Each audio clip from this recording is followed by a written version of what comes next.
My name is John Sullivan-Noth. We live on the north side of Chicago, and we have two kids, Andrew, who's 24, and Bea, who's 22, our transgender daughter. And I'm Eva.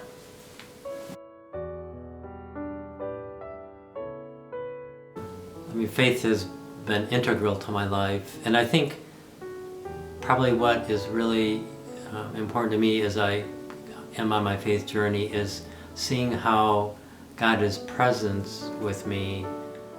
And my faith has always been central to who I am. My relationship with God has just been the most important thing for me throughout my life. When Bea came out to us as gay, I was a pastor of a church, and I've been in the ministry for 25 plus years and still am, though I'm not pastoring at the moment. Well, Bea first came out to us as gay 6 years ago, and she came out to us as transgender a year ago. When she first came out as gay for me, it was harder. It was harder because I was worried about my job as a pastor and what that could mean, and I was also worried how the church community would respond if they found out. And so, unfortunately for me, regrettably, it was more from a place of fear, worry about myself than Bea. I think kind of a major adjustment for me was prior to that, just thinking, you know, our kids will grow up, get married, have kids, and we'll have grandkids, and suddenly that changed. And just having to adjust to a new reality.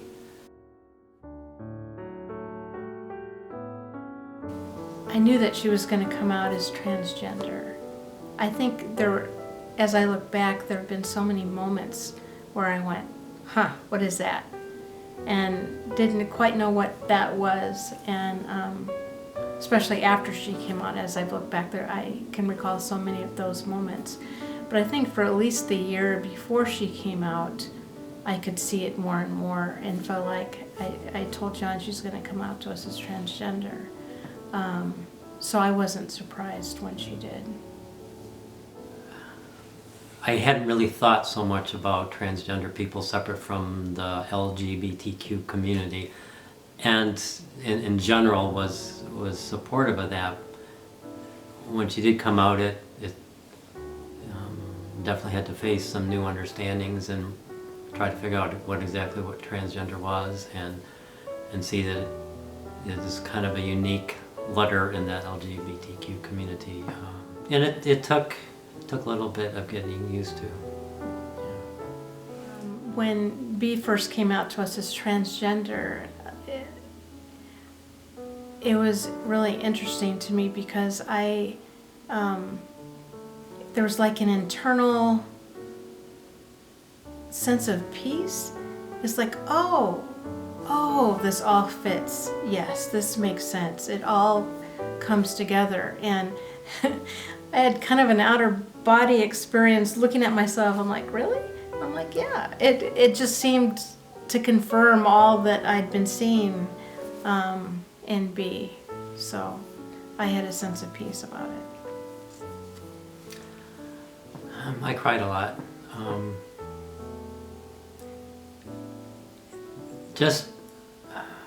It seemed like it was so much more of a bigger or different step than coming out as gay. Knowing that she'd be walking around in a male body wearing women's clothing, wondering what people are going to think about safety, and just thinking about a lot of those kinds of issues, and with family, and how will people respond to her. So it took a little time for me to kind of adjust to all that.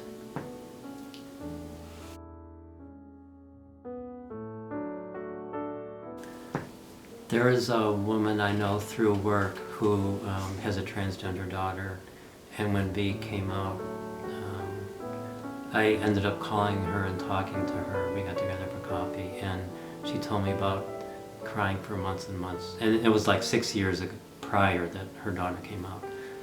And just knowing that someone who at that time seemed so strong in her support of her daughter had experienced months of tears was really encouraging to know that, yeah, this is something we go through.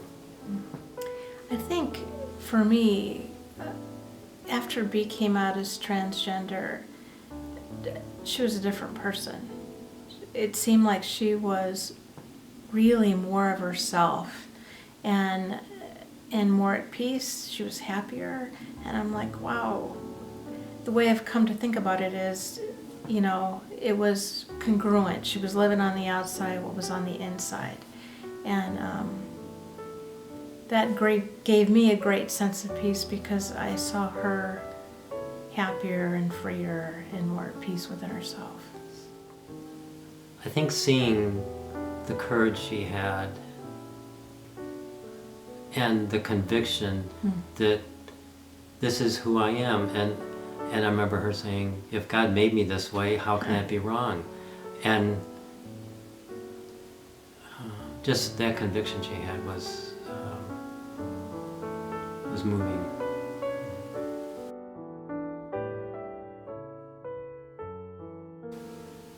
To allow yourself to grieve what you need to grieve and to be present to it, to do it separately from your son or daughter, in a safe place where you can feel what you need to feel and go through what you need to go through.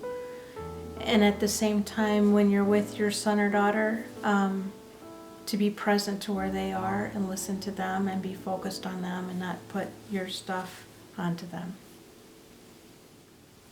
When B first came out as gay, I remember we had watched a movie prior. It was a number of years before that, and there was an instance where a gay son was completely rejected by the parents and got kicked out of the house. I just remember commenting at the time how terrible that was, and how, you know, important it is for parents to be loving and all that. And there was something about when she actually did come out that to realize it was easier to say that back a number of years before, and then to experience what it was like for me to come out, and to realize that where we were, or where I was at that point when she came out compared to where I am now, is not the same place. I was loving and accepting, but my understanding of it was a lot less. It is a journey. You don't stay in the same place from before a child comes out to when they come out to years afterward. It's a continual journey. And to let yourself be where you're at. Yeah. And to know it's okay. It's a process. Mm-hmm. And there's support groups for parents. Mm-hmm. And so I'd say find one and be a part of it so that you have that safe place to be where you're at. Mm-hmm.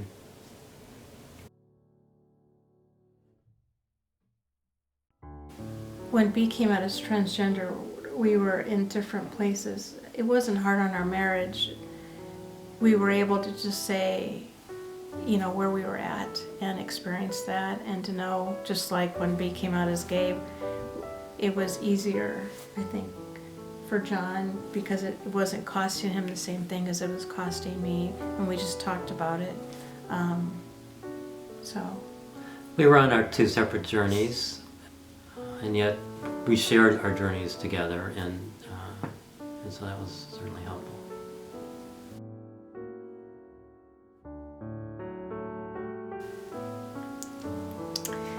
I think God's been all over this journey. It's been so amazing. From B saying years ago, if God made me this way, why wouldn't it be okay, to when she was in Argentina on the top of a mountain and finally claiming that I am she, you know, hearing God say to her, my beloved daughter. And just God has been so much a part of all of this, and it's been beautiful and amazing and comforting and inspiring. Probably central to my faith for a long time has been God's love and acceptance of everyone. And this has shown me kind of a group of people that maybe I hadn't thought about that much before, that God is loving and accepting. Yeah, it's affected me in a few ways. I think one, I've thought so much about Jesus, and he was always with the people on the fringes, always, and helping us to see those people differently, helping society see those people differently. And when B came out, I'm like, yeah, this is integrity. They're living on the outside what's on the inside, and I wouldn't have thought that before. I mean, that was God showing me that, and I think it's become really important to us to be that voice, to shed light on it for other people. And so God's been in that.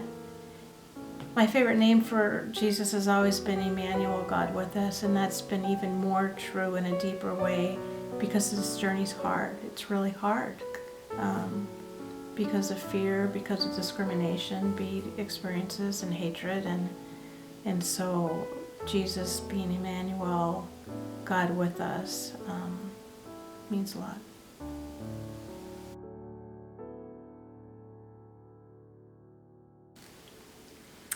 I'll share one that's kind of funny. I never know in all my years would have expected.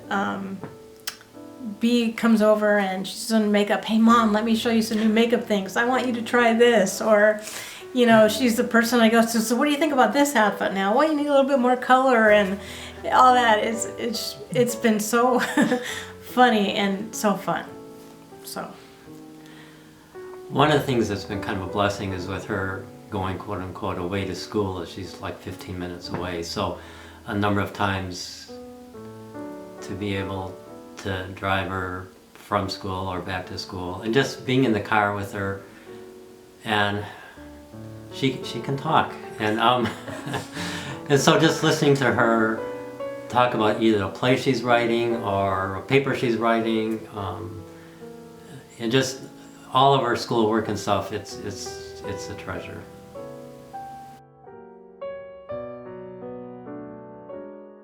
I think for a son or daughter to come out as transgender is really big. Our experience of it would be coming as transgender as opposed to gay is like night and day. It's just so different. And so if a son or daughter is talking about, if you're seeing behavior in them or hearing things that where you're wondering what's that, like I remember having, just silently make note of it and be sensitive to them and know that when they come out it's so big and so hard. You know, 41% of transgender persons kill themselves. 41%. And the hate and discrimination towards them is over the top. And it's been said that the love and support of the parents is the number one thing that makes a difference in how they do. And so even if you don't get it, if you don't agree, to love and support them anyway. And to have your place to talk and all the support you need, which is so important.